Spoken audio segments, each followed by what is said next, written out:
कि अब इसको कैसे कहें कि जो साथ उठने बैठने वाले थे बड़े शाहजी के किनको कैसे पसंद करते थे, या उनके बोलने का या तरीका कार क्या था बड़े शाहजी के टाइम पे हैंडल करने का?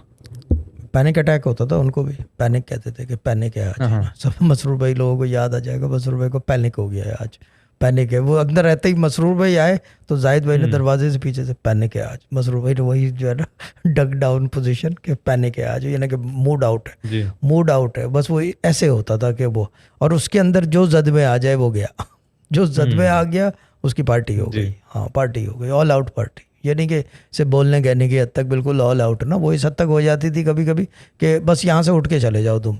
वो उठ के नहीं जाता तो बेटर रहता, उसको पता है कि ये टेम्परेरी, ये ग्लिच है जी। सिस्टम की, मेरे अब्बा की सिस्टम की ग्लिच थी। तो वो जो है वो इस तरह होता था, और सरवाइव करते थे, किचन में जा के गॉसिप करते थे कि ये करते हैं वो करते हैं, आज जल्दी चले जाते हैं या थोड़ा बैठते हैं, टीवी लगा ले, यानी कि किसी तरीके से जी। मूड को स्विंग करें, कि चेंज करें माहौल को ना। क्योंकि वो चीज़ ये कि माहौल चेंज नहीं होगा तो फिर ये जो है ना, ये सही नहीं होता, ये सही नहीं होता। क्योंकि सही। मसला ये है कि रूहानियत बसती ही सोच में है, और कहाँ है रूहानियत? बिल्कुल।